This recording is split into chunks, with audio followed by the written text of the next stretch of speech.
Hi everyone, मैं प्रिया और अपने चैनल पर आप सभी का स्वागत करती हूँ। देखिए, अगर आप पूरे महीने नहीं कर पाए हैं कार्तिक स्नान तो आपको टेंशन लेने की ज़रूरत नहीं है। कुछ 5 दिन दिलाएंगे आपको पूरा फल और माँ लक्ष्मी की कृपा से साल भर होगी आपके घर में धन वर्षा। तो देखिए, भगवान विष्णु को समर्पित स्नान दान के पवित्र माह कार्तिक के कुछ दिन बस शेष रह गए हैं, है ना। इसका जो समापन है वो 27 नवंबर को कार्तिक पूर्णिमा के दिन होगा। पूरे माह 30 दिन तक कार्तिक स्नान और व्रत का पालन नहीं कर पाने वाले भक्तों के लिए 5 दिन बहुत ही महत्वपूर्ण हैं। कौन से? देवउठनी एकादशी, द्वादशी, त्रयोदशी, बैकुंठ चतुर्दशी और कार्तिक महीना शामिल है। इन तिथियों पर किए गए स्नान दान, दीप दान से अक्षय पूर्ण और भगवान की कृपा प्राप्त होती है। इस पूरे माह में ब्रह्म मुहूर्त में स्नान का बहुत ही विशेष महत्व माना गया है।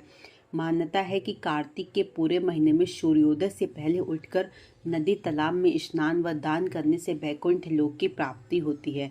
पंडित जी बताते हैं कि जो कार्तिक वर्ष का व्रत का 12 वर्ष का संकल्प होता है, वही शास्त्रियों ने बताया है कि इस दिन घाट पर स्नान कर गाय के गोबर से लीपना, रंगोली बनाकर भगवान श्री गणेश का पूजन करने से 10 दिक्पाल प्रसन्न होते हैं। यह हमारे विभिन्न अंगों की रक्षा करते हैं। प्रबोधनी एकादशी को ही हम देवउठनी एकादशी कहते हैं ना। तो इसमें बताया गया है कि इस दिन उपवास रखकर शाम को गन्ने के मंडप पर भगवान शालिग्राम और माता तुलसी का विवाह कराना चाहिए। रात्रि जागरण कर भजन कीर्तन करने से वैष्णव पद की प्राप्ति होती है। द्वादशी पूजन कहते हैं कि कार्तिक शुक्ल पक्ष की द्वादशी पर भगवान दामोदर और गौ माता का पूजन करना चाहिए। जल से भरे हुए घड़े में सुपारी, स्वर्ण, रजत धातु डालकर दान करने से भगवान प्रसन्न होते हैं। इससे घर में लक्ष्मी का वास होता है और साल भर धन वर्षा होती है। साथ ही विष्णु लोक की भी प्राप्ति होती है। फिर आता है आपका त्रयोदशी पूजन। इस दिन सुबह उठकर प्रदोष काल में स्नान करना चाहिए। 32 दीपक प्रज्वलित कर भगवान शिव का पंचाक्षर स्रोत से अभिषेक और मौन व्रत धारण करने से माता गौरी प्रसन्न होती हैं और माँ पार्वती के आशीर्वाद से धन संपदा की प्राप्ति होती है।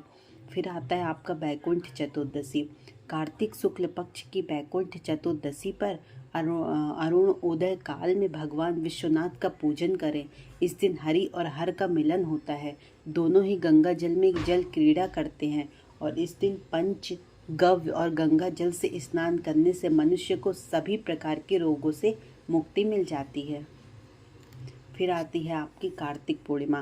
कार्तिक पूर्णिमा को स्नान दान करने से ब्राह्मण तत्व की प्राप्ति होती है। इस दिन भगवान कार्तिकेय के दर्शन कर प्रदोष काल में दीपदान करने से मोक्ष की प्राप्ति होती है। तो चलिए, इस वीडियो में मैंने आपसे बहुत ही सुंदर चीज़ शेयर की। क्या कि देखिए भैया, अगर आपने महीने भर स्नान नहीं कर पाए हैं तो 5 दिन भी आप स्नान कर लें तो आपके जो कार्तिक स्नान का पूरे महीने का फल प्राप्त हो जाता है और आपसे माँ लक्ष्मी की कृपा से साल भर में धन वर्षा होती है। चलिए, आई होप आपको वीडियो पसंद आया होगा, तो ज़्यादा से ज़्यादा लोगों तक शेयर करें और मेरे चैनल को सब्सक्राइब भी करते चलें। चलिए, बाय बाय। मैं मिलती हूँ कल एक नए नेक्स्ट वीडियो के साथ। तब तक के लिए बाय।